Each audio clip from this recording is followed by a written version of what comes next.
Vendredi 26 novembre à 18h sur RSL Radio, découvrez la toute première émission de la ville de Saint-Louis, Cause Causée. Cause Causée avec Juliana Mdoaoma, c'est vendredi 26 novembre à 18h sur RSL Radio. Bonjour à tous, bonjour tout le monde. Alors, je suis Estelle et je suis ravie de vous retrouver sur RSL Radio. C'est la toute première émission de Saint-Louis, ville de passion, le Cause Causée. La toute première, et ce ne sera pas la dernière, parce que nous souhaitons vous donner rendez-vous tous les mois pour vous entendre, vous les Saint-Louisiens et puis vous les Riviérois, parce qu'on a des choses à vous dire et vous aussi, vous avez des choses à nous dire. Alors, 4 élus vont nous accompagner durant ce premier Cause Causée. Il y aura Gaël Mouniama-Coupan en première partie d'émission. En seconde partie d'émission, Flora Etcheverry et Thibaut Chan-Woon-Ming. Et tout au long de ce Cause Causée, Madame le maire, bonjour Madame le maire. Bonjour Estelle, bonjour à tous les auditeurs. Alors Madame le maire, on va d'abord parler de cette émission, du concept. Donc là c'est particulier, il y aura un thème dans celui-ci. Effectivement, on est en fin d'année et on s'est dit que pour lancer une émission, pour lui donner du sens, il faut aussi choisir des thématiques phares.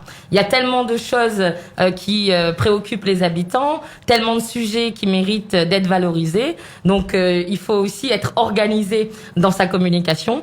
Et en cette fin d'année, où justement durant ces derniers mois, beaucoup de Saint-Louisiens, beaucoup de Riviérois se sont illustrés dans le domaine du sport.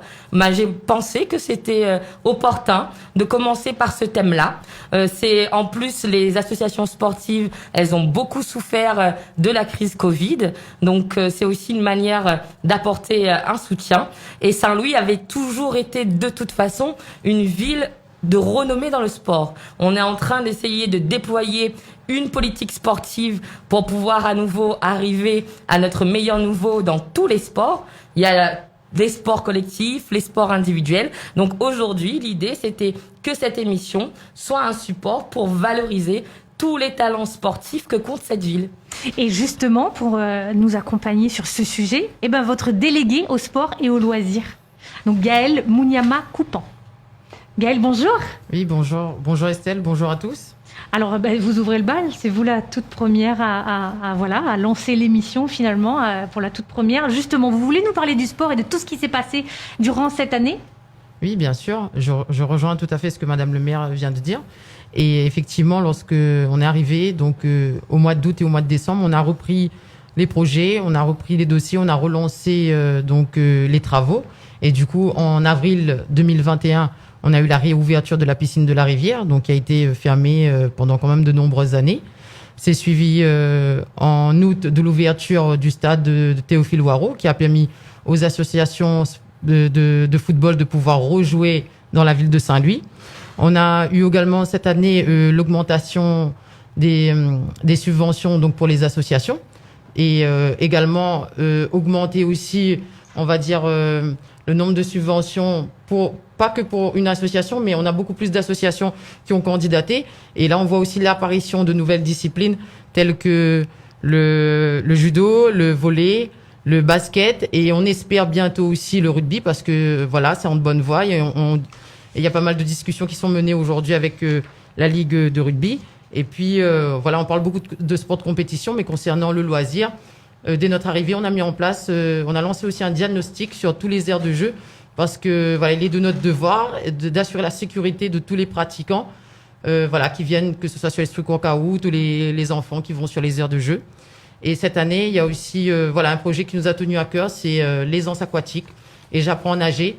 Et depuis la rentrée, donc on a quand même 320 enfants de 3 ans à 6 ans et 360 enfants de 7 ans à 12 ans, donc qui régulièrement, tous les jours, viennent au niveau des piscines pour apprendre à nager, pour pouvoir réussir leur test savoir nager donc à l'entrée en 6e, et puis pour permettre aux 3 ans à 6 ans de pouvoir se débrouiller dans une piscine et d'éviter, on va dire de limiter le risque de noyade. D'accord, donc bienvenue à la piscine de la Rivière. D'ailleurs, c'est un projet qui a abouti récemment, enfin qui a vu le jour, enfin. Oui, parce que c'est un projet qui avait pris beaucoup trop de temps, qui était un peu bloqué, coincé dans les tiroirs, et on en avait fait une priorité. Ce qui aurait dû durer 1 an de travaux, ça a duré depuis plusieurs années. Et donc, on a réussi à mettre un point final à ce chantier, en tout cas dans sa première partie, parce qu'il reste encore notamment des travaux à faire sur la toiture. Et il nous reste aussi maintenant à entreprendre des travaux de réhabilitation sur la piscine de Saint-Louis, dans une logique d'équité, mais aussi et surtout parce que cette piscine, en fait, elle a toujours le même aspect que quand nous-mêmes, nous étions enfants. Tous autour de cette table, on est la génération de trentenaires, et quand on y allait, c'est toujours la même chose. Donc, et ça reflète bien finalement l'état général de nos équipements sportifs.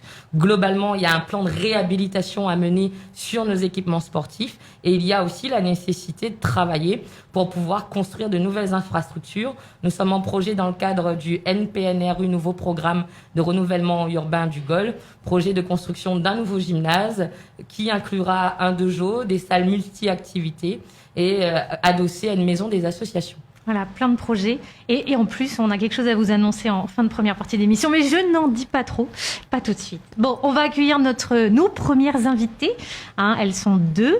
C'est Anne-Gaëlle Huldarik-Noche, qui est la directrice de l'école L'Avant-Scène, et son élève Cécile Mallet. Voilà, donc ce sont nos invités. Madame le maire a tenu à ce que vous soyez présentes toutes les deux aujourd'hui pour parler de l'école L'Avant-Scène. Bienvenue à toutes les deux. Merci beaucoup. Bonjour à tous.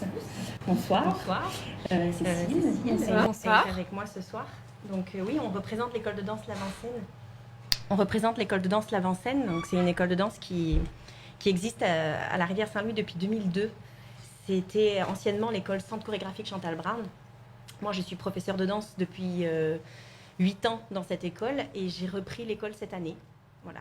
Donc, j'ai repris le flambeau de Madame Brown, et qui est toujours là, qui est toujours au sein de l'école, qui donne toujours cours aux avancées. Mais du coup, voilà, donc l'école est devenue L'Avant-Scène au mois de mai 2021. Et alors, Madame le maire, vous teniez à ce qu'elle soit présente le 11 novembre. Oui, je tenais à ce qu'elle soit présente le 11 novembre. À chaque cérémonie en fait commémorative, on choisit des Saint-Louisiens, des Riviérois qui se sont illustrés dans un domaine particulier. Et c'est vrai qu'elle revenait quelques semaines avant à peine de championnats où elles ont eu un grand nombre de médailles dans le domaine du jazz, de la danse contemporaine. C'est des disciplines dont on ne parle pas assez, comme le twirling bâton, où on a des championnes à la Rivière. Donc, moi, j'aimerais aussi mettre en lumière, en fait, les gens qui, comme Anne-Gaëlle, osent entreprendre, osent reprendre une école et permettre à d'autres de poursuivre des activités. Oui. Alors, Cécile Mallet, c'est votre élève, c'est ça ? Exact. Cécile est avec moi depuis qu'elle a 9 ans. Oui. Ah oui. Elle avait 9 ans, elle en a 17 maintenant. Elle a commencé par la danse jazz. Et puis, elle a continué par la danse classique, puis la danse contemporaine. Et du coup, tous les ans, la Fédération régionale de danse organise un concours. Donc, c'est une compétition régionale où toutes les écoles de l'île peuvent participer. Et donc, ce sont des compétitions de danse classique, moderne, jazz, contemporain, flamenco, autres styles, hip-hop. Ça réunit pas mal de styles de danse. Et donc, on présente des élèves tous les ans, ceux qui ont envie de participer. Donc, nous, on est une école de loisirs, mais on est aussi un pôle espoir, entre guillemets, où les enfants qui ont envie d'aller un peu plus loin, on les prépare aux compétitions. Donc on les prépare, en général les compétitions sont au mois de mars, donc on les prépare de janvier à mars, en plus des cours qu'ils ont toute la semaine. Oui. Et donc ce sont des variations qui sont imposées par le national, donc toutes les régions de France ont les mêmes variations par catégorie d'âge. Et donc on leur apprend les variations, puis elles passent toutes seules devant un jury sur une grande scène, un jury international. Et donc elles sont primées. Elles sont notées en fait, et donc les médailles d'or nationales peuvent se présenter au concours national. Donc toutes les médailles d'or de toutes les régions vont se retrouver au concours national. Donc cette année, l'école de danse a présenté 31 danseurs, 29 filles et 2 garçons. On n'a pas beaucoup de garçons. Ah oui, effectivement. Et donc elles ont présenté différents styles, différentes variations. Donc nous avons récolté 21 médailles d'or nationales, dont 5 à l'unanimité et 2 avec félicitations du jury, 6 coups de cœur du jury. Cécile en a reçu 2, je crois. Oui. Ah oui. 26 médailles d'or régionales, 15 médailles d'argent et 16 médailles de bronze. Donc de tous ces danseurs, seulement 5 ont pu aller au concours national en novembre parce que ça a un coût, parce que c'était pas pendant la période scolaire, de vacances scolaires. Donc 5 filles sont parties. D'accord. Et Cécile nous revient avec une médaille d'or nationale en contemporain. Bravo. Merci. Et donc on est revenu avec une médaille d'or, 5 médailles d'argent et 3 médailles de bronze. Ah oui, effectivement. Oui. Eh ben, comment vous expliquez, Anne-Gaëlle, ce succès, toutes ces médailles par rapport aux autres écoles? Parce qu'il y avait quand même d'autres écoles en Mais compétition. il y a aussi des bons résultats dans les autres écoles. Ce qui se passe dans ces concours, c'est que ce sont des concours à points. D'accord. Donc en fait, il faut savoir qu'à La Réunion, il y a un très bon niveau de danse Ah, général dans l'île. Voilà, il y a de très bonnes écoles de danse, il y a un très bon niveau de danse dans tous les styles. Et on essaie de se battre pour faire reconnaître un peu la danse, en fait. Parce qu'il y a beaucoup de danseurs réunionnais, comme moi, j'en suis la preuve, qui partent. Moi, j'ai été élève au Centre chorégraphique Chantal Brown quand j'étais petite, oui. de 3 ans à 18 ans. Je suis partie faire une carrière de danseuse professionnelle. J'ai passé les concours comme elle quand j'étais plus jeune. Et il y a beaucoup de danseurs réunionnais qui partent au national et qui deviennent professionnels, qui deviennent professeurs et qui deviennent des grands danseurs. Et on n'en parle pas assez. Effectivement. Filles et garçons d'ailleurs. Et alors, Cécile, comment tu fais? Je te tutoie. Oui. Comment tu fais pour gérer les cours et puis la danse? C'est une habitude, on va dire. Quand je suis pas à la danse, je travaille, et dès que je suis à la danse, je danse, quoi. C'est une évidence. C'est vrai, c'est évident. Enfin, j'y arrive, quoi. C'est un rythme qu'elles prennent. Quand on est danseur, quand on est sportif, en règle générale, on a une rigueur. On a une rigueur de travail. Et du coup, cette rigueur, on la retrouve à l'école. On apprend à gérer son temps, à avoir une rigueur dans la vie, en fait. Même les danseurs ou les sportifs qui ne deviennent pas forcément sportifs de haut niveau ou danseurs professionnels, ils nous disent tous que la danse leur a appris une rigueur dans leurs études, dans leur travail, dans leur vie après. Donc, dès petites, elles ont des cours, je dirais presque tous les soirs. Cécile, elle est à l'école le lundi, le mardi, le mercredi, le vendredi. Il n'y a que le jeudi où elle n'est pas à l'école. D'accord. Et en fait, elles ont des créneaux de travail et elles s'organisent pour pouvoir venir prendre leurs cours de danse. On peut encore venir s'inscrire ou pas? Oui, on peut encore. Alors là, on est en train de préparer le gala de danse de Noël, qui aura lieu le 15 décembre au musée Stella à Saint-Leu. Donc, on a un spectacle avec les premiers cycles, donc c'est les petits de 4 à 8 ans, et un spectacle avec les deuxièmes cycles de 8 ans à adultes. On peut encore s'inscrire, alors je dirais à la rentrée de janvier, parce que là, on est en pleine préparation du gala, donc voilà. Mais oui, on reprend le 17 janvier, et à partir de janvier, on peut encore s'inscrire dans les cours où il y a encore de la place, il n'y a pas de problème. Très bien, merci beaucoup et on mettra toutes les coordonnées sur notre site, on mettra tout ce qu'il faut sur notre page Facebook. Vous saurez tout, comment vous inscrire à l'école de danse L'Avant-Scène, l'école de la Rivière. Peut-être on va vous permettre de donner le mot de la fin, Madame le maire, sur l'école. Écoutez, comme vous l'avez entendu, c'est une école qui mérite d'être connue et reconnue. Il y a un travail formidable qui est fait. Je retiens surtout le fait que le sport est très structurant dans la vie d'un jeune. Ça permet de donner de bonnes habitudes dès le départ, que ce soit en termes d'hygiène de vie ou en termes même de conciliation entre le sport et les études. Et Cécile en est un bel exemple. Et je pense que dans la danse, comme dans tous les sports, le fait de mettre l'accent sur la formation dès le plus jeune âge, c'est aussi un des leviers qui va nous permettre de transformer Saint-Louis. Très bien. Donc, merci à vous deux. Merci Cécile, nous avoir merci invités, Anne-Gaëlle. Merci. Merci. C'était la fin la toute première interview, évidemment, parce qu'on se retrouve juste après avec un autre invité. Ce sera David Valincourt, l'entraîneur de l'AS CEMAC. On va marquer une petite pause musicale et on se retrouve juste après. Vendredi 26 novembre à 18h sur RSL Radio, découvrez la toute première émission de la ville de Saint-Louis, Cause Causée. Cause Causée avec Juliana Mdoaoma, c'est vendredi 26 novembre à 18h sur RSL Radio. RSL, la radio que les autres radios écoutent. Vendredi 26 novembre à 18h sur RSL Radio, découvrez la toute première émission de la ville de Saint-Louis, Cause Causée. Cause Causée avec Juliana Mdoaoma, c'est vendredi 26 novembre à 18h sur RSL Radio. Bienvenue à tous ceux qui nous rejoignent sur RSL Radio. On est en direct et dans votre émission, à vous les Saint-Louisiens et les Riviérois. Votre émission Cause Causée, c'est l'émission de la ville de Saint-Louis, ville de passion. Et on est avec Madame le maire. Bon, rebonjour, bonjour à tous ceux qui nous rejoignent. Et puis, l'élu Gaël Mouniama-Coupan qui est avec nous. Et on parle du sport. Et on a reçu des invités juste avant cette pause musicale. C'était l'école de danse L'Avant-Scène.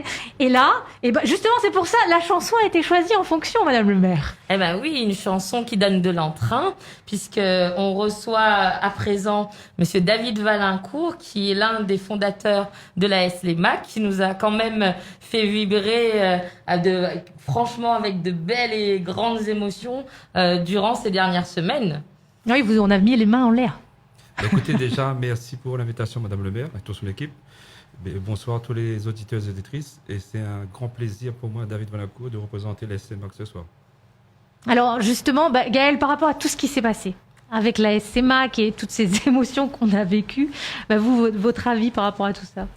Déjà, c'est une fierté pour nous, la ville, donc de voir la SLEMAC aujourd'hui remporter le titre de la Coupe de France, parce que la Coupe de France, c'est quand même la compétition phare, on va dire. Voilà, tout le monde rêve de remporter une Coupe de France. Et puis, je pense que David, quand tu as mis ton projet en place il y a quelques années, je ne sais pas si tu avais déjà en tête de se dire, au bout de 4 ans, voilà, on va remporter la Coupe de France, on va remporter un titre. Non, pas du tout. Franchement, nous, on a commencé au max, c'était surtout pour avoir une petite animation sur le village. Et c'est vrai que nous l'a grandi tellement vite que des fois, on me pose la question comment on l'a fait. Mais nous apprécions à juste titre. Mais moi-même, je n'ai jamais imaginé jouer un 7e Tour de France. Et justement, comment ils gèrent ça, les joueurs? Comment ils le vivent dans leur quotidien? Parce que là, j'imagine, ils sont beaucoup sollicités. Là, je dirais, ils apprécient. C'est-à-dire que me demander aux joueurs de ne pas trop laisser les autres influencer tout ce qui passe autour, mais de rester naturellement ce que nous l'est, ce qu'on a toujours été. David, moi, ce que m'a toujours aimé dans ta approche du sport, c'est le fait de mettre dans le sport les vraies valeurs d'entraide, de solidarité et surtout le volet insertion. Est-ce que vous pouvez dire nous 2 petits mots sur la manière où vous voit la gestion justement d'une association et son lien avec son quartier, avec les familles, etc. Déjà, je pense que quand on est dans le domaine associatif, il faut que on laisse couler. C'est-à-dire qu'on a des valeurs, et on doit emmener ces valeurs-là dans l'association. Comme dans le travail, il ne faut pas faire ça par obligation ou quoi que ce soit. Donc, moi, personnellement, moi, j'ai toujours été quelqu'un comme ça. Et c'est vraiment là tombé sur le président, M. Jean-Michel Magny, que lui aussi, c'est un homme aussi de valeur. Mais je me dirais que notre rôle à nous, dans ce domaine associatif, c'est de créer vraiment une cohésion dans le village, au sein des familles, et surtout de donner les joueurs, enfin les adhérents, la confiance qu'il faut pour qu'ils aient épanouis dans un sport. Et comment on fait pour gérer comment ils font pour gérer les entraînements, justement, et leur vie personnelle? Parce qu'ils travaillent tous, non? Exactement. Donc, on est dans le football amateur. Donc, nous, on s'entraîne à partir de 18h30. Donc, il y a des joueurs qui peuvent arriver avant, parce que par rapport à l'activité professionnelle. Mais souvent, il y a des joueurs qui arrivent à 19h. Et là-dedans, vous avez des maçons, vous avez des commerciales, etc. Donc, on essaie d'équilibrer l'exigence du sport, mais avec le côté amateur. Là où vous en êtes au niveau des entraînements, parce qu'il y a eu pas mal de compétitions, Gaël, c'est ça, Là, il y a eu pas mal... Oui, on a tout. Les MAC aussi, surtout pas mal de Régional 1, matchs. vous avez tout enchaîné durant ces quelques semaines. C'était compliqué. Compliqué parce que déjà, par rapport au Covid, la gestion des entraînements, de la préparation, elle était un peu tronquée. Et du coup, comme Gaël disait, nous enchaînait 2 matchs semaine, plus encore les joueurs qui travaillaient. Et c'est vrai que c'était pas évident. Donc nous, on est à 3 séances semaine. Donc avec le match au week-end, et des fois on est obligé de couper une séance pour faire 2 matchs semaine et une séance semaine. Ah oui, donc du coup, il y a le travail, il y a le sport, et ça va, madame et les madames sont... Après, elle est plutôt individuelle. Et doit pas être facile vraiment. Et bien curieuse, hein? Oui, en même temps. Mais c'est une très bonne question. Oui, j'imagine. Mais bon, elles doivent être toutes fières. Oui. Tout le monde est fier, la famille, tout le monde. Là. Logiquement, quand on amène le résultat, madame est plutôt contente. Ah bon. En tout cas, j'en ai vu beaucoup dans les tribunes, que ce soit à Saint-Paul ou à Saint-Pierre.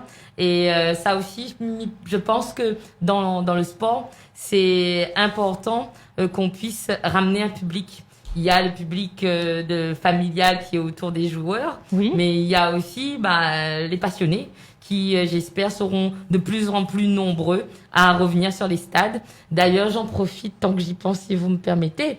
Demain, la ville de Saint-Louis, avec la Saint-Louisienne, a un autre grand rendez-vous dans le sport, avec la finale de la Coupe de la Réunion qui va se jouer à 20h au stade Michel Volney. Donc, il y a eu pas mal d'organisations qui a été mis en place autour de ça, et il y aura des bus qui seront à disposition des supporters, et donc j'invite vraiment les Saint-Louisiennes, les Riviérois, toute la ville en fait à faire comme on a fait pour les matchs. Oui. On oublie la casquette de son club, et c'est toute une ville qui vient se mettre derrière celui qui va jouer son match en solidarité pour porter les joueurs au plus haut, parce que le public c'est important, et on l'avait vu. Hein. Ah oui, et vous avez senti justement ce public saint-louisien? Il était magnifique. Ah oui. Franchement, nous avons eu le soutien de la Saint-Louisienne que justement me remercie. Et me dirais, comme quoi Saint-Louis, le sport n'est pas encore fini. Ah. Contrairement à ce que, et tout le temps nous parlait Madame le maire, les vrais avaient pris une image à un moment donné d'eux. Mais aujourd'hui, je crois que la vérité, ce que a été fait, l'a montré que Saint-Louis, comme dirait, c'est une ville de passion vraiment. Et la preuve, on paye encore demain soir. Et n'on fait que recommencer. Exactement. Et c'est un plaisir de recommencer avec la mairie. Ah. Super. Merci.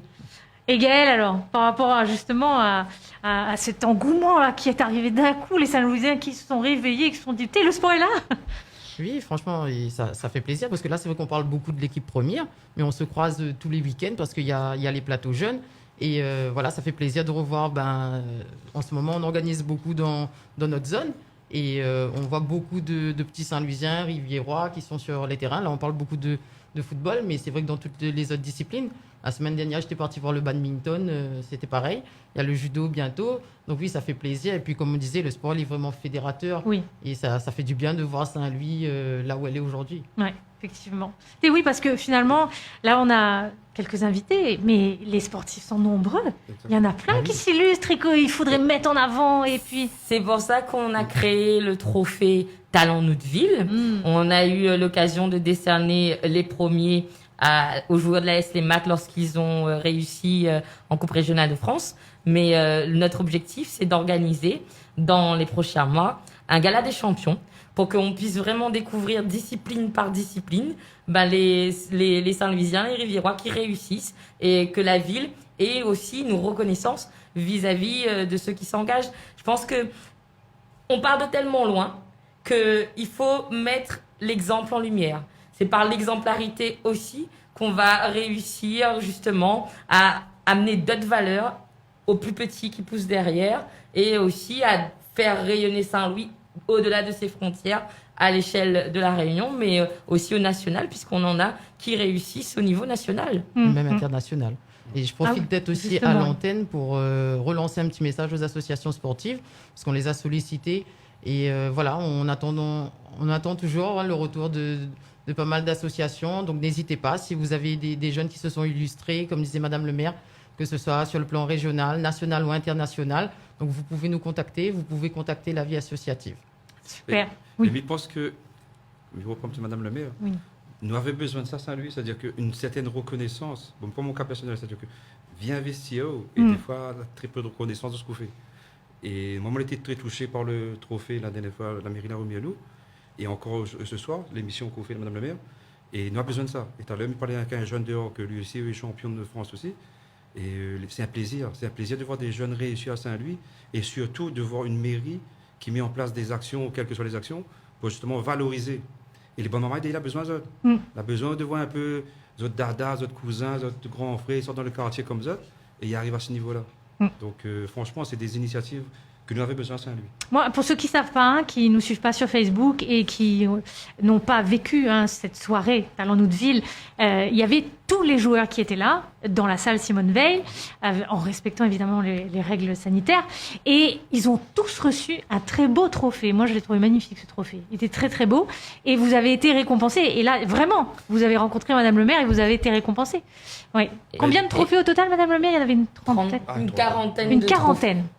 une quarantaine de trophées, puisqu'on a aussi récompensé les coachs, les dirigeants. Oui. Et on a décerné au président de l'AS Mac, que je salue d'ailleurs, Jean-Michel Mani, on lui a décerné pour tout son engagement le prix de l'engagement citoyen, justement. Ça aussi, c'est une première.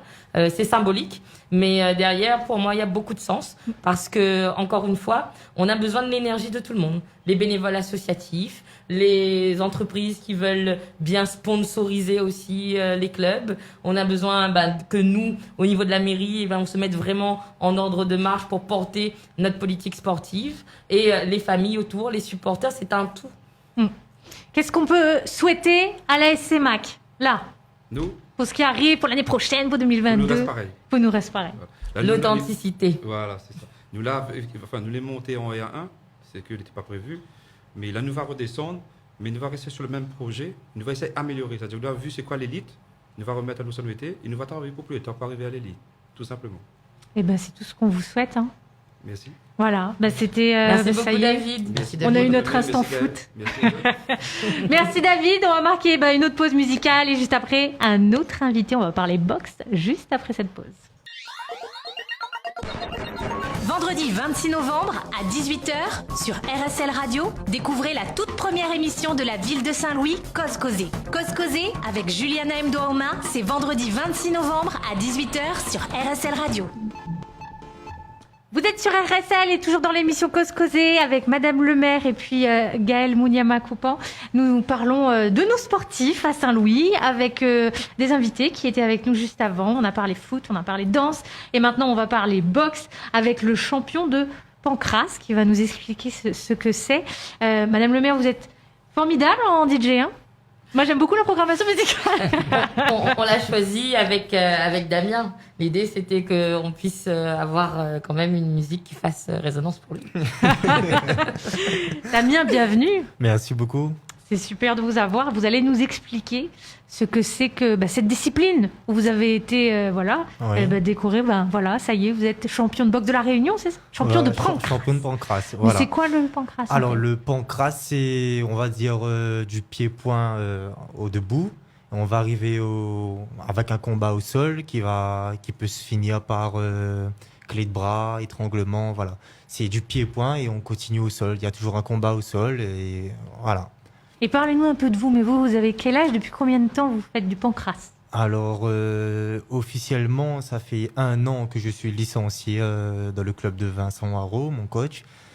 On va dire après, j'ai tâtonné un petit peu, hein, j'ai changé, on a essayé de toucher un petit peu à tout, karaté, boxe thaï, tout ça, j'ai pas trouvé ma place.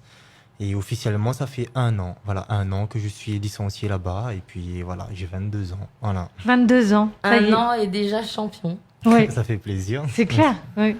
Et ben Après, justement, après, c'est quoi la suite? Après, la suite, c'est-à-dire champion de la Réunion et après. Voilà. Il y a d'autres objectifs. Après, en fait, c'était un championnat de la Réunion. J'ai été qualifié pour le championnat de France au mois de mars de l'année prochaine et pour bientôt.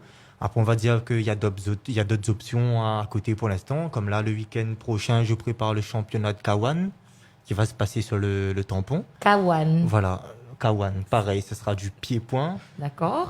Voilà, boxe pied-point plus le genou. Il n'y aura pas de sol là, par contre. Ah, d'accord. Voilà, ce sera que du debout.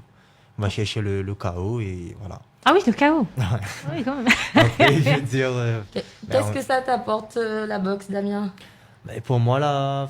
On va dire que depuis avant, ça a été pour moi une issue de secours. On va dire que c'est comme ça. Hein.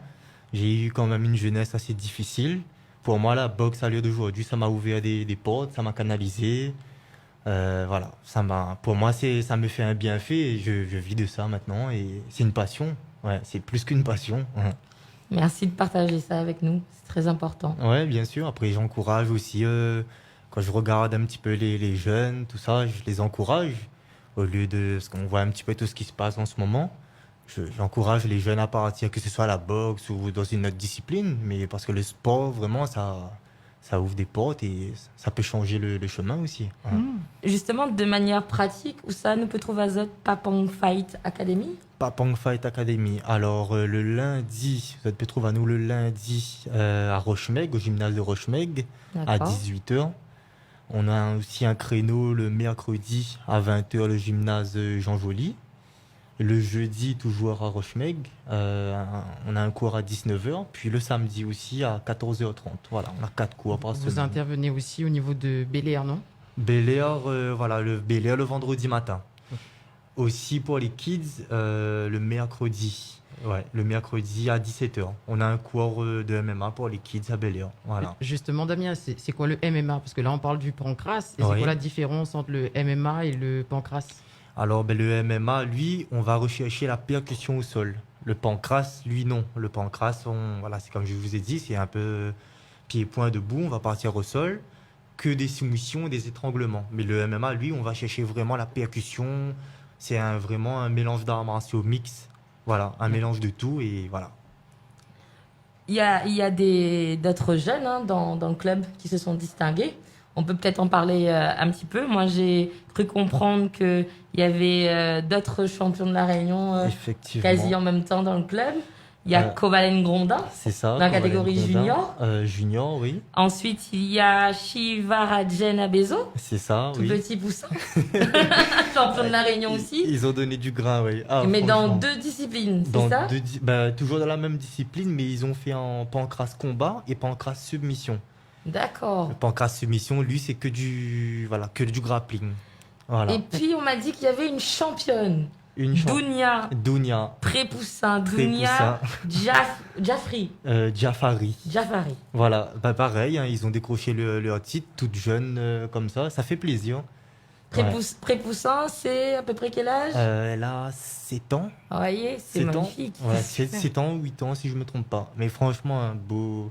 Ça se voit, il y a du level. Ouais, ça fait plaisir de voir les jeunes comme ça, tout petits. Et puis, il y a du level, c'est ce que je retiens.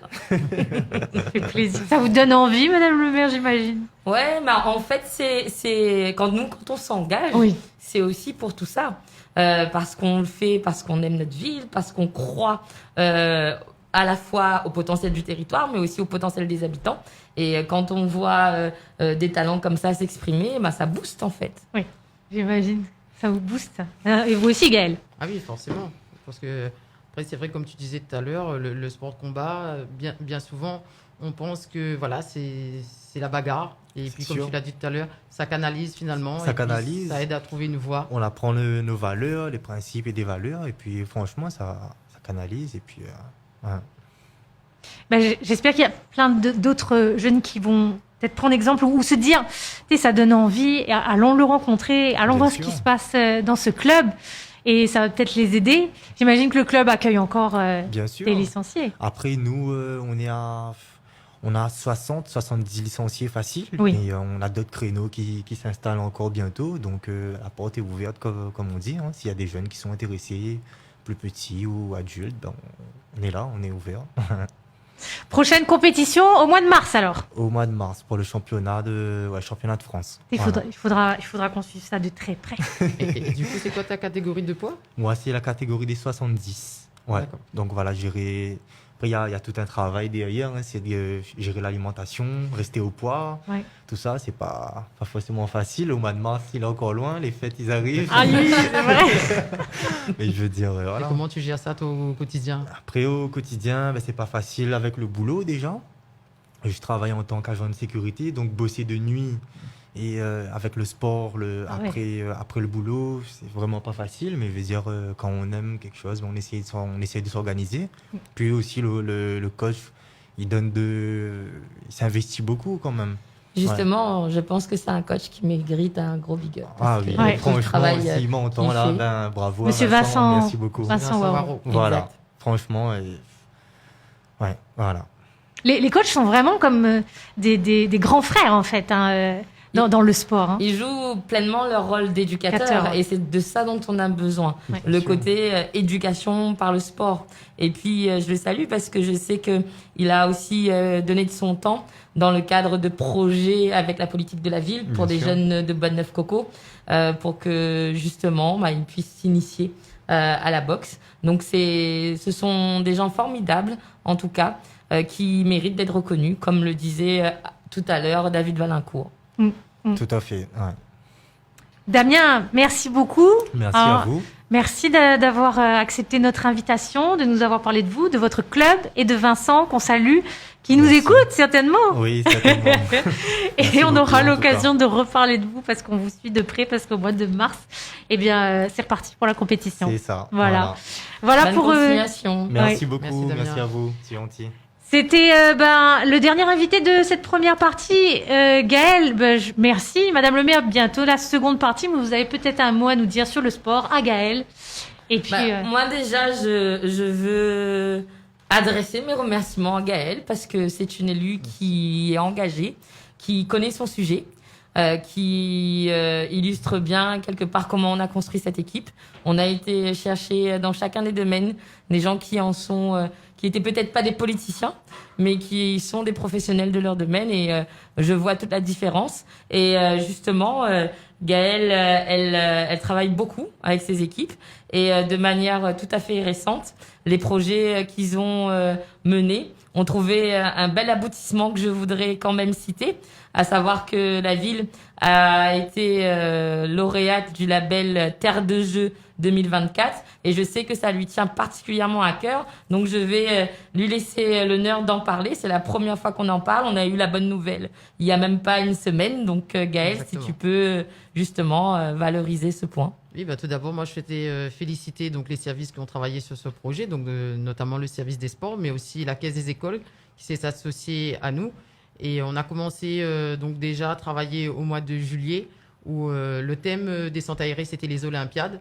Donc en fait, c'est parti de là. Ensuite, on a candidaté. Donc on a obtenu une réponse favorable la semaine dernière. Et c'est vrai, ce label, il nous permet aussi de rentrer dans un réseau. Il nous permet aussi d'obtenir des informations, de pouvoir, lorsqu'on va faire des demandes, pour des appels à projets, des demandes de subventions, donc forcément, ce sera un plus. Et à travers ça, après, il y aura pas mal quand même d'actions à mener, et des actions notamment autour du sport santé. Donc avec les élus, avec les agents, de faire découvrir les pratiques, on va dire, olympiques au public scolaire, mais aussi d'amener aussi les associations, on va dire, à s'imprégner des Jeux olympiques, et peut-être permettre à certaines associations de pouvoir se rendre à Paris en 2024, de faire en sorte, pour ceux qui sont sur Saint-Louis-la-Rivière, de vibrer aussi au niveau de ces Jeux à Saint-Louis, en permettant la diffusion de certains matchs, voire même d'un village. Et puis, sans oublier aussi, on n'en parle pas beaucoup, mais c'est très important, c'est le paralympique. Donc il y aura aussi un travail à mener en collaboration avec la Ligue handisport, avec les associations, et le service des sports est déjà en train de travailler là-dessus, pour aussi, ça fait partie aussi de notre politique sportive, c'est-à-dire réduire les inégalités d'accès, permettre à tout le monde de pouvoir pratiquer une activité physique. Disons que ça, on termine sur une bonne note pour le sport. Super. Merci beaucoup Gaëlle. Madame le maire, ne nous quittez pas, puisqu'il y a la seconde partie qui ne va plus tarder. On va marquer une pause, et juste après, on va retrouver deux élus qui seront là avec nous pour parler d'un sujet très important, parce qu'hier, c'était la journée mondiale pour l'élimination de la violence à l'égard des femmes. On va revenir sur l'action d'hier qui s'est passée à Saint-Louis. C'est le festival du film féminin, et qui sera menée demain, une action, une marche solidaire. C'est important. On va en parler avec nos deux invités et Madame le maire. Je vous dis tout de suite, dans quelques instants. Vendredi 26 novembre à 18h sur RSL Radio, découvrez la toute première émission de la ville de Saint-Louis, Cause Causée. Cause Causée avec Juliana Mdoaoma, c'est vendredi 26 novembre à 18h sur RSL Radio. RSL, tous les hits soleil. RSL Radio, à Saint-Leu, 3 bassins, 101.5 FM. Vendredi 26 novembre à 18h sur RSL Radio, découvrez la toute première émission de la ville de Saint-Louis, Cause Causée. Cause Causée avec Juliana Mdoaoma, c'est vendredi 26 novembre à 18h sur RSL Radio. Cause Causée, c'est maintenant, et c'est avec Madame le maire, Juliana Mdoaoma, et nous avons deux autres invités avec nous, ce sont des élus. Il y a Flora Etcheverry, conseillère départementale et déléguée à Saint-Louis à la formation, à l'insertion et à l'économie sociale et solidaire. Thibaut Chanmounming, qui est délégué à la prévention des risques, à la promotion et à la santé. Et alors, le thème de cette seconde partie d'émission, c'est l'élimination des violences à l'égard des femmes. C'était un sujet important pour Madame le maire. Bah, écoutez, en tant que femme mère, effectivement, il y a des sujets comme ça à côté desquels on ne peut pas passer. Et c'est clair que l'élimination de la violence à l'égard des femmes et de manière beaucoup plus générale, la violence intrafamiliale, c'est un sujet dont on ne parle pas assez. Il y a la journée internationale et nous, on souhaiterait vraiment en faire le cœur d'un de nos combats. Et donc, c'est ce pourquoi j'ai tenu à ce qu'on puisse aussi, au lendemain de cette journée internationale, lui accorder un temps d'échange à cette thématique qui est beaucoup moins plaisante à aborder que le sport parce qu'elle impacte. Elle fait souvent référence à du vécu parfois compliqué pour les uns et les autres. Et c'est ce pourquoi je pense qu'il faut qu'on puisse en discuter librement, sans tabou. La Réunion, vous le savez, c'est le 3e département le plus violent de France. Ce sont les conclusions d'une étude qui a été menée par l'IRTS de la Réunion et par le Centre d'études juridiques de l'université. Et entre 2006 et 2019, il y a quand même eu plus de 50 féminicides à la Réunion. Féminicide, c'est le terme un peu glaçant qui est devenu à la mode. Tout le monde en parle comme ça, mais derrière, c'est une réalité qui est insoutenable puisque les femmes sont tuées pour la simple raison qu'elles sont des femmes et qu'elles ont voulu à un moment s'émanciper d'un conjoint, d'un mari violent. Donc voilà ce que je peux vous dire en tout cas en termes de situation et dire aussi que notre ville a été marquée tout au long de ces dernières années par des cas de féminicide. Elles ont été trop nombreuses, à mon goût en tout cas, à avoir été tuées dans ce cadre-là. Et on a une pensée pour toutes ces femmes. On peut citer des prénoms, Coralie en particulier, Roselyne, Alexandra, Graziella, bien avant. Peut-être que j'en oublie et je m'en excuse, mais c'est clair que dans une ville comme la nôtre, il y a les cas où ça arrive dans la situation la plus grave, à savoir le meurtre, mais il y a aussi après toutes les difficultés au quotidien, puisque la violence, c'est pas que le meurtre, la violence, elle est psychologique, elle est aussi économique, c'est insidieux, c'est entre les 4 murs d'une maison, ça n'a pas de classe sociale. C'est pas parce que quelqu'un porte un costume cravate que derrière il n'y a pas de cas de violence. Donc voilà ce que je voulais en tout cas rappeler en termes de contexte avant d'aborder cette thématique et inviter les collègues qui sont là avec moi à se présenter et à présenter les actions sur lesquelles ils sont engagés depuis maintenant plusieurs semaines. Donc je voudrais peut-être commencer par donner la parole à mon adjoint à la santé, Monsieur Thibaut Chanongming. Alors, avant que vous commenciez, sachez les auditeurs que vous pourrez intervenir sur ce sujet en particulier. Vous appellerez le 02 62 39 05 79 pour intervenir à l'antenne, poser des questions, aussi témoigner, interagir sur le sujet. 02 62 39 05 79 sur ce sujet. Allez-y, Monsieur Thibaut Chanongming. Bonjour tous les auditrices et les auditeurs. C'est vrai que Madame le maire vient de poser un problème qui est extrêmement grave à l'île de la Réunion. Il faut savoir que depuis le début de l'année, nous avons eu quand même 3 féminicides. Et j'ai eu l'occasion d'écouter Madame Schiappa, qui était au Congrès des maires et qui était intervenue en disant que ce mot féminicide, effectivement, il est glaçant, mais il est enfin passé quand même dans le vocabulaire normal, puisque avant on le traitait que comme si c'était un fait divers. Alors que là, avec cette notion de féminicide, on a quelque chose d'extrêmement précis, c'est même cruel pour les femmes. Eh bien, c'est vraiment une bonne prise en considération de la situation de ces femmes qui sont en détresse. Et c'est pour cela que nous, à Saint-Louis, suite à cette journée mondiale de sensibilisation pour l'élimination de violences à l'égard des femmes, nous avons tenu également à faire une autre journée de sensibilisation et faire participer la population à cette sensibilisation. Et c'est pour ça que demain, nous allons avoir une marche de solidarité envers ces femmes. Et cette marche de solidarité aura lieu à 8h. Elle se déroulera de la façon suivante. Nous allons partir de la mairie de la Rivière Saint-Louis et nous allons faire une marche qui nous conduira à la mairie de Saint-Louis. Cette marche, bien évidemment, doit être encadrée et bien évidemment sur le plan sanitaire, il faut que les participants aient le pass sanitaire, bien sûr, et que tout au long de cette marche, on portera le masque puisque nous devons nous conforter et nous suivre les recommandations préfectorales de son arrêté. Voilà comment cela va se passer. Il faut savoir que nous avons eu il y a 2 ans, mais l'année dernière on n'a pas pu le faire à cause de la Covid, plus de 400 personnes qui ont participé.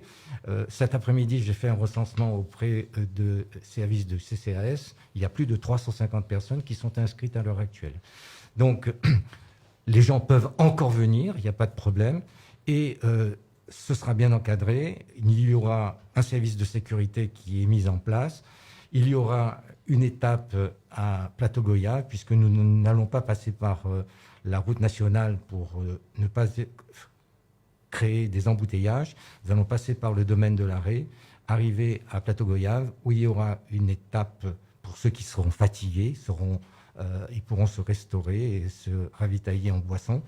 Puis par la suite, nous allons terminer cette marche devant la mairie de Saint-Louis. Et là, bien évidemment, beaucoup d'associations se sont greffées autour de notre manifestation. Et sur le parvis de la mairie de Saint-Louis, nous aurons des stands où des associations, notamment par exemple Femmes Solidaires, l'Union des femmes de la Réunion, SAF France, c'est-à-dire pour lutter contre le syndrome d'alcoolémie fœtale, et d'autres mouvements comme le mouvement Vie Libre seront présents et les participants, je dis bien les participants, parce que j'aimerais bien qu'il y ait quand même des hommes qui viennent pour témoigner leur solidarité envers les femmes, parce qu'il faut quand même sensibiliser les hommes et dire qu'on ne frappe pas une femme, on ne doit pas frapper une femme. Et donc, il faut que les hommes prennent conscience qu'il faut qu'ils changent leur mentalité. Et donc, je souhaiterais qu'il y ait pas mal d'hommes qui viennent autour de cette manifestation, de cette journée de sensibilisation, de cette belle marche. Et justement, là, on va accueillir quelqu'un à l'antenne, puisqu'on a une personne qui aimerait réagir. On va l'accueillir tout de suite. Bonjour. Bonjour. Bonjour madame, vous souhaitez réagir sur le sujet? Bienvenue dans Cause Causée. Oui, merci. Bonjour à vous tous. Bonjour madame le maire. Bonjour. Moi, je voulais poser une question parce que je vois qu'il y a une action samedi. Moi, je trouve que c'est très bien parce que pas mal de personnes, de femmes battues, ils n'osent pas justement de sortir et tout ça. Hein. Donc moi, ma question c'est quelle solution sur Saint-Louis pour ces femmes violentées, s'il vous plaît? Bonsoir madame, merci de nous appeler et merci de bien vouloir échanger sur ce thème-là. Effectivement, cette marche, elle est importante et je voudrais tout à l'heure aussi vous parler de l'action qu'on a eue hier de projection débat justement au cinéma Plaza pour permettre de libérer la parole des femmes. Vous me posez la question, quelle solution? Moi, j'ai envie de vous dire, il n'y a pas de solution miracle à cette thématique-là. On parle de sujets sur lesquels la Réunion, depuis des décennies maintenant, continue à enregistrer des chiffres qui sont largement supérieurs à la moyenne nationale. Ce qu'il faut, c'est un tout. C'est une synergie des actions et des acteurs. Je m'explique. L'une des clés, c'est l'éducation. Commencer dès le plus jeune âge à éduquer nos garçons et nos filles sur le fait notamment qu'il n'y a pas à y avoir de domination de genre. On nous apprend en grammaire que le masculin l'emporte sur le féminin. Et ben ça doit être cantonné uniquement au champ de la grammaire française. Il faut que les femmes, en tant que femme, en tant que maman, en tant que sœur, en tant que cousine, en tant qu'amie, on ose aussi jouer un rôle de transmission, un rôle d'influenceuse quelque part dans la vie des plus petits. Et il faut qu'à l'école, que ce soit en primaire avec une pédagogie adaptée, mais aussi et surtout au collège et au lycée, il faut qu'on puisse organiser dans l'enceinte même de l'école des actions de sensibilisation par des professionnels, par des associations qui sont formées à tout ça, parce que c'est pas simple. Et c'est ce pourquoi, par exemple, sur la projection débat d'hier, j'avais tenu à ce que nous puissions associer les jeunes lycéens, les jeunes collégiens, pour que d'eux-mêmes ils puissent aussi rentrer dans cette dynamique-là. Il y a donc l'éducation. Ensuite, il y a un autre aspect en termes de solutions qui est important, c'est la qualité de l'accueil de la parole de la femme qui ose briser le silence. Quand une femme ose briser le silence, quand elle va porter plainte, il faut que ça puisse être facilité. Ça fait quelques années déjà, moi, que je me suis engagée dans la sphère publique, et il y a notamment le fait d'avoir mis des travailleurs sociaux dans les commissariats et les gendarmeries. C'est une dynamique qui est en train de s'amplifier. En 2012, il y en avait à peine 3. Aujourd'hui, notre vice-présidente, Madame Flora Augustine Echeverry, qui est vice-présidente au département sur les questions de prévention des violences intrafamiliales, vous en parlera en détail tout à l'heure. Aujourd'hui, on est en passe d'en avoir 13. Et à Saint-Louis, on a la chance, dans notre gendarmerie, d'avoir un groupe violence intrafamiliale avec des gendarmes qui sont donc formés à toutes ces techniques particulières d'écoute pour les femmes en situation de violence. Après, il y a les solutions d'urgence aussi, sur lesquelles il faut travailler. Et là, je pense qu'il y a encore beaucoup de progrès à faire, parce que il m'est arrivé de me retrouver dans des situations d'accompagnement de femmes en difficulté et de faire le 115 et de ne pas trouver de suite toutes les solutions. Il y a nécessité pour nous, et en tout cas, on y travaille en lien avec le CIAS, de pouvoir avoir des structures d'hébergement d'urgence sur notre territoire. Il y a après toutes les mesures qui ont été mises en place par le gouvernement, qui sont pas assez connues. Ça aussi, comme dans tout sujet, il y a des choses qui existent, mais les gens ne savent pas. La communication n'est pas faite comme il faut, et quand on en a besoin, on trouve pas forcément les bonnes coordonnées au bon moment. Et donc, on travaille aussi au niveau de la municipalité avec ma vice-présidente du CCAS, avec Flora aussi. On travaille à actualiser à l'échelle de Saint-Louis un document, un flyers qu'on va mettre à disposition dans les maisons communales de proximité avec l'ensemble des contacts utiles, et y compris les coordonnées de nos associations. Et je terminerai par là, parce qu'on a la chance à Saint-Louis d'avoir sur notre territoire même le mouvement planning familial qui est engagé, qui est présent, qui a un local. On a aussi le CEVIF, qui est le collectif d'élimination contre les violences qui existe déjà depuis de nombreuses années, qui sont là, et d'autres associations plus locales qui œuvrent. Donc, c'est un tout. Voilà ce que je peux vous dire. Merci beaucoup, Madame le maire. Madame, vous êtes toujours là ? Oui. Oui, Madame, je vous remercie beaucoup d'être intervenue, d'avoir posé la question. Merci à vous de suivre notre émission. On va poursuivre, parce que, Madame le maire, vous avez parlé du festival du film au féminin. C'était hier, vous y étiez. Et d'ailleurs, c'était un très beau festival avec Sonia Roland. C'était un moment très fort, puisque on avait l'opportunité donc d'accueillir à Saint-Louis une étape du festival du film au féminin, portée par Edith Semani, que je salue. On avait 2 films qui étaient programmés. Un court-métrage qui a été réalisé en créole par une réunionnaise qui s'appelle Sabrina Ouaro, et qui était juste magnifique. Ce court-métrage qui vraiment avec des images d'une qualité exceptionnelle, et une poésie créole qu'elle a mise. Elle a mis vraiment des mots MOTS sur des mots très profonds. Et juste après ça, donc il y a eu un temps d'échange avec le public, et on a vu que la parole, je pense par la puissance de l'image, la parole s'est libérée. Il y a eu de nombreux témoignages, les larmes ont coulé, franchement, mais c'est de ça, je pense, dont on a aussi besoin en première étape, pouvoir se retrouver, pouvoir parler. Et je termine en parlant du film de Sonia, qui donc l'ex-Miss France, oui, qui est originaire du Rwanda, qui avait déjà fait un premier documentaire sur la manière dont le Rwanda s'est reconstruit après le génocide. Et donc là, elle nous a montré Femmes du Rwanda. Et là aussi, très exceptionnelle. Déjà, elle-même, je la salue parce qu'elle est d'une exceptionnelle simplicité. Et son film, elle nous a toutes emmenées vers ce qu'il peut y avoir de meilleur quand les femmes osent prendre toute leur place, que ce soit dans la vie politique, puisqu'au Rwanda, elles sont 62% au Parlement, ou dans la vie économique. Elle nous a montré des femmes chefs d'entreprise, et elle nous a montré des femmes qui faisaient leur place dans le football, notamment. Alors, avant de donner la parole à Flora, si vous permettez, Madame le maire, il y a des personnes qui souhaitent intervenir encore, donc on va accueillir une autre personne à l'antenne. Allô ? Allô ? Bonjour Madame, bienvenue. Bonsoir tout le monde sur le plateau. Bonsoir Madame le maire. Bonsoir Madame. Je vous félicite déjà pour ce que vous allez faire demain pour la marche contre les femmes violentées. Alors, ma question serait, comment gérer les enfants scolarisés de ces femmes violentées ? Comment gérer les enfants scolarisés des femmes violentées ? C'est une très bonne question et vous mettez là le doigt sur justement un des volets de la lutte contre les violences intrafamiliales qui doit pouvoir vraiment être pris en charge.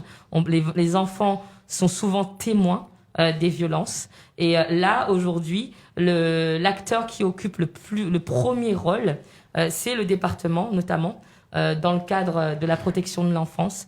Le plus souvent, c'est là que se met en place tous les leviers d'action de la protection de l'enfance. Comment les gérer ? Eh bien, en les accompagnant au plus près. Il y a aussi, bien sûr, un gros rôle à jouer par la communauté éducative, quel que soit l'âge de l'enfant. Et surtout, il y a de la protection à faire. Il y a des outils dans la loi qui ont été mis en place récemment, justement, pour quand une femme est violentée, pour pouvoir éloigner le conjoint en cas justement de récidive, comme on dit. Donc, on me fait signe que je parle trop. Donc, je vais essayer d'abréger, madame. Mais c'est vrai que c'est un sujet très important. Ça marque les enfants. Ça les marque durablement et c'est pour ça qu'il faut je crois que c'est pas que vous parlez trop Madame le maire, c'est une histoire de bracelet. Avoir un suivi psychologique aussi qui doit être mis en place. Donc je suis pas toute seule autour du plateau, donc si il y a des compléments à apporter, il faut pas hésiter, chers collègues. Et je pense que c'est peut-être le moment, puisque là on est dans le cœur de métier du département, c'est peut-être le moment qu'on puisse écouter, grâce à votre question, madame, notre vice-présidente du département, élue Saint-Louisienne, Flora Augustine Etcheverry. Bonjour à tous, bonjour Saint-Louisien, Saint-Louisienne. Je suis vraiment ravie de pouvoir partager avec vous. Il faut savoir qu'il y a peu de temps de cela, j'étais une citoyenne comme toutes les autres citoyennes avec l'envie véritablement de pouvoir œuvrer et notamment de pouvoir essayer de faire en sorte qu'on puisse entendre cette parole et apporter la meilleure aide possible aux personnes. Le département, c'est le chef de file du social, donc c'est celui qui s'occupe des personnes de la petite enfance jusqu'à leur dernier souffle. Et c'est vrai que cette problématique des violences intrafamiliales me touche particulièrement, comme il touche chacun de nous, parce que je pense qu'on a tous eu autour de nous quelqu'un qui a été victime ou auteur de violence. Et au département, les dispositifs sont mis en place depuis plusieurs années, une lutte résolue contre ces violences. Il faut savoir que La Réunion est la 3e région de France le plus impactée par ces violences. Et alors, les actions qui sont mises en place vont être renforcées parce qu'en effet, on se rend compte que la parole se libère au fur et à mesure et qu'il faut davantage agir dans la proximité. Donc, par rapport aux questions que les auditeurs ont posées tout à l'heure, c'est effectivement comment on prévient ces violences. Donc, pouvoir aller dans les écoles, puisque le département s'occupe aussi de la petite enfance, donc mettre en place des actions de prévention dans les écoles, depuis l'école primaire, l'école maternelle, les collèges, de manière à ce que dès petits, on les sensibilise à cette égalité homme-femme et le respect mutuel. Donc c'est important de prévenir à travers l'éducation. On a aussi mis en place des choses pour que le repérage et l'accompagnement des victimes puissent être renforcés. Donc à travers la polyvalence insertion, font à travers le centre familial de la PMI, les conseillères conjugales qui sont là, les travailleurs sociaux du service polyvalence. Donc c'est important de pouvoir vous orienter vers ces services qui sont là pour vous aider, pour vous accompagner. Et par ailleurs, on a aussi le dispositif des ISCG, donc des intervenants sociaux en commissariat et en gendarmerie, comme on a parlé tout à l'heure, Madame le maire, qui est en effet un maillon fort qui va prévenir et accompagner les ménages pour pouvoir les mettre en confiance. Donc ces personnes sont liées à la confidentialité et elles vont vous accompagner, vous écouter, vous orienter, vous aider aussi lorsque vous avez des difficultés par rapport aux freins qui sont périphériques. On peut avoir des difficultés de logement, on peut avoir des difficultés d'emploi, donc de pouvoir faire le lien avec ces personnes. Donc on est passé de 8 ISCG, donc on passera à 13, plus un psychologue qui pourra davantage offrir de l'écoute sur le territoire. On aura la chance à Saint-Louis d'avoir une ISCG qui sera à Saint-Louis à temps plein, parce qu'avant elles étaient partagées dans les territoires, donc pour qu'on couvre davantage. Et l'enjeu, c'est de pouvoir renforcer l'écoute, l'accompagnement des femmes victimes et d'être davantage aussi en proximité. Donc la proximité, on pourra l'avoir aussi par rapport à un dispositif qu'on est en train de mettre en place. Donc c'est la caravane d'accès au droit. Dans ces caravanes d'accès au droit, l'idée, c'est de pouvoir être au plus près de la population et de pouvoir aller vers. Dans ces caravanes d'accès au droit, on aimerait bien qu'il y ait le dispositif pour les violences intrafamiliales, donc avoir un travailleur social, avoir des personnes de la polyvalence insertion, avoir des ISCG qui monteront dans ces caravanes sociales, de manière à ce que les personnes puissent être prises en charge et aller au plus près des quartiers, au plus près des hauts.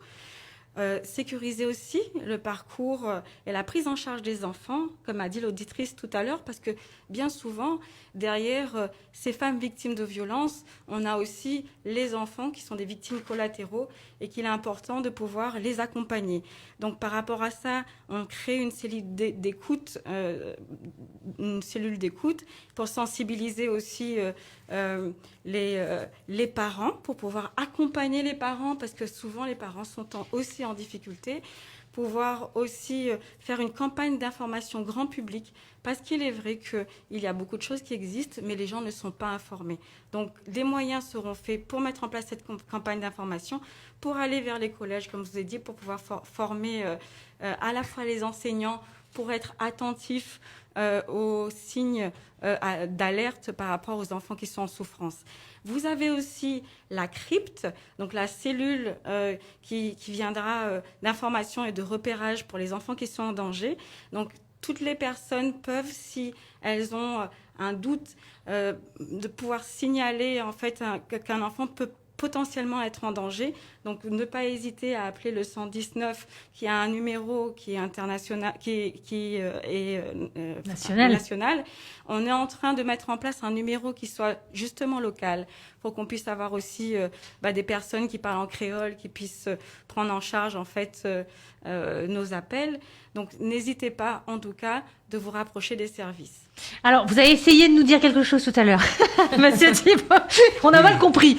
Non, c'est quoi ce bracelet anti-rapprochement? Excusez-moi. Écoutez, effectivement, à l'heure actuelle, il existe des bracelets anti-rapprochement de façon à faire en sorte que le conjoint violent ne puisse pas entrer en contact avec son épouse ou sa concubine ou son ami.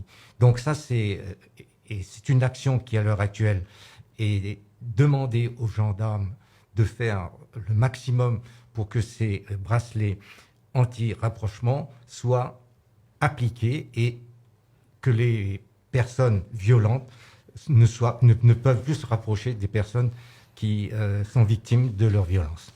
En effet, on a aussi le téléphone grand danger qui existe.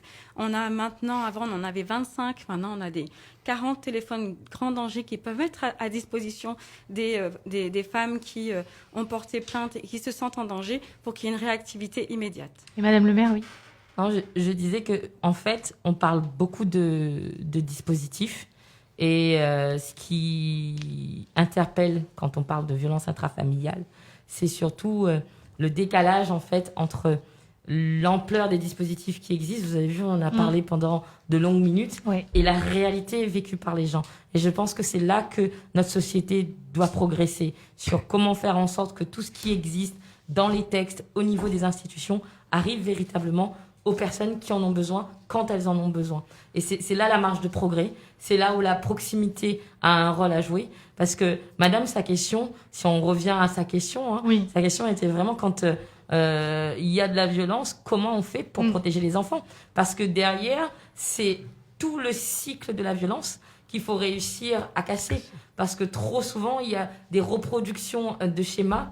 On a entendu hier beaucoup de témoignages qui sont récurrents où il y a de la violence vécue dans l'enfance et qui est ensuite reproduite justement quand vient l'âge adulte d'une manière ou d'une autre, soit en devenant auteur ou soit alors, j'ai entendu des femmes nous dire « Mais écoutez, moi, il m'est arrivé ça de grave dans mon enfance et je ne comprends pas comment, en grandissant, quand je me suis mise en couple avec un homme violent. » Donc, il y a un cycle à casser et c'est vraiment un travail en profondeur, un travail, ça me donne la chair de poule, c'est un travail sur les mentalités, c'est un accompagnement au plus serré.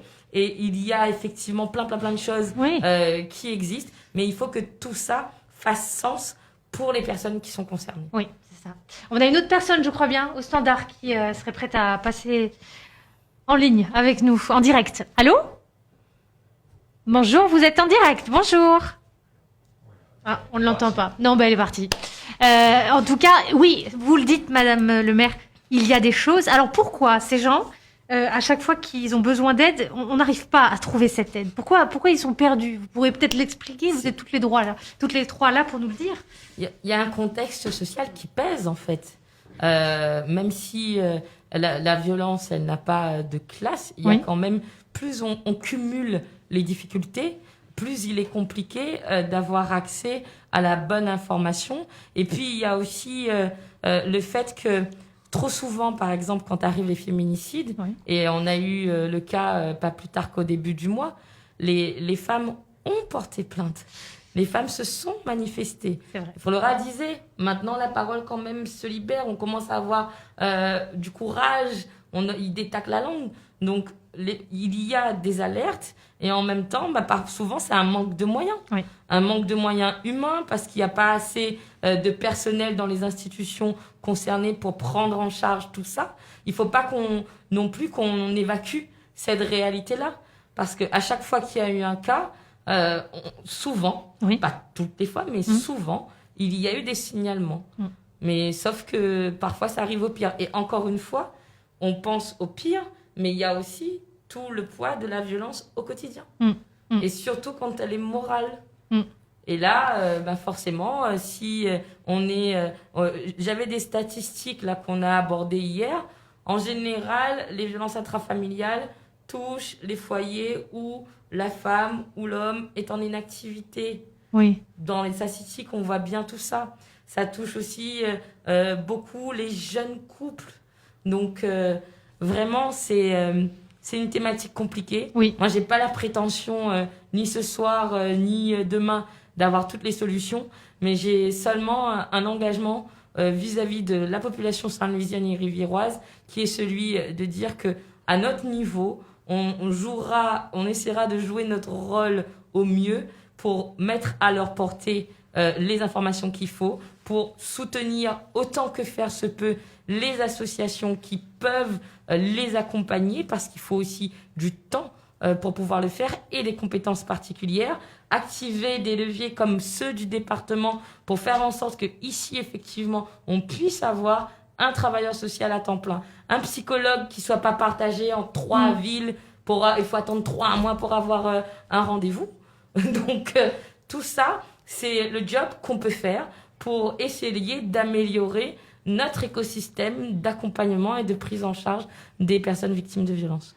Je vais rajouter quelque chose, Flora. Oui, Madame le maire, elle a absolument raison en disant que les dispositifs sont en place. Et je crois que ce qu'on a constaté quand on a fait aussi des tables rondes, c'est peut-être qu'il manque de l'articulation entre tous ces dispositifs, entre tous ces acteurs, parce qu'il y a les collectivités, il y a les associations, il y a la municipalité, mais il faut une véritable coordination dans tout ça. Mais on a aussi besoin de l'aide citoyenne, parce que je crois véritablement que le problème de violence intrafamiliale, c'est un problème qui nous touche à tous, et que peut-être que chacun, à notre niveau, on peut réagir. Parce que je dis ce message, réagir parfois peut tout changer. Si, par exemple, la voisine à côté, si la belle-sœur, si le beau-frère est en difficulté et qui n'ose pas aller demander de l'aide, peut-être que nous, on peut être attentifs, on peut l'orienter, on peut l'accompagner. Moi, je pense que la solidarité, en fait, réunionnaise, doit se jouer par rapport à ça et qu'il est important de changer les mentalités. Parce que pendant trop longtemps, on a dit... mon enfant, moi aussi, me la vivre ça. Il faut subir aussi. Et il est vrai que les temps pour nous de dire, il faut nous arrêter ça, il faut nous sortir là-dedans, il faut que nous osions, en fait, de franchir le pas et d'aller au-delà. Il est sûr, il n'est pas facile. Mais je pense que si chacun il fait son morceau, nous va pouvoir avancer et lutter davantage contre ce fléau. Et c'est pourquoi c'est important de se retrouver demain, Thibaut, n'est-ce pas? Exactement. Et c'est pour ça que moi, je lance toujours un appel aux hommes. Et je leur dis, arrête ta besoin de femme, respecte le corps de la femme, respecte ces femmes-là. Parce que à l'heure actuelle, c'est vrai que Madame le maire parlait également tout à l'heure de cette autonomie économique qui fait qu'effectivement, beaucoup de femmes n'osent pas aller se plaindre. Mais je crois qu'il faut qu'elles brisent le silence également et qu'elles n'aient pas peur d'aller vers déposer plainte. Ça, c'est la première chose. Ça passe par là, déposer plainte. Et c'est vrai qu'à l'heure actuelle, on a quand même des moyens où on peut porter plainte de façon, j'allais dire, discrète. Parce que c'est vrai, aller à la gendarmerie, automatiquement, la personne, elle peut hésiter à y aller. Mais justement, dans les maisons de quartier, avec des référents violences intrafamiliales dans les mairies, on arrivera à détaquer la langue, quoi. C'est ça qui est très important. Il faut qu'on arrive à détaquer toutes les langues des femmes qui sont victimes de violences intrafamiliales. Donc rendez-vous demain. Alors pour ceux qui ne veulent pas forcément marcher, vous pouvez nous retrouver sur la place de la mairie, dans les jardins de la mairie, demain. Donc à partir de quelle heure il y aura tous ces stands seront installés à partir de quelle heure? Alors ces stands seront installés à partir de 8h30, 9h. D'accord. À la mairie de Saint-Louis, c'est-à-dire que les gens peuvent déjà y aller très tôt pour discuter avec les personnes qui tiennent les stands. Et nous allons arriver à la marche vers 10h, 10h30. D'accord. Et je pense que Madame le maire fera un discours pour encore sensibiliser les gens et inciter les personnes à éliminer cette violence à l'égard des femmes. Voilà, donc on se retrouve demain. C'est important qu'on puisse marcher ensemble. Levez-vous demain matin, retrouvez-nous devant la mairie de la Rivière vers 7h30, 7h30. Oui. Voilà.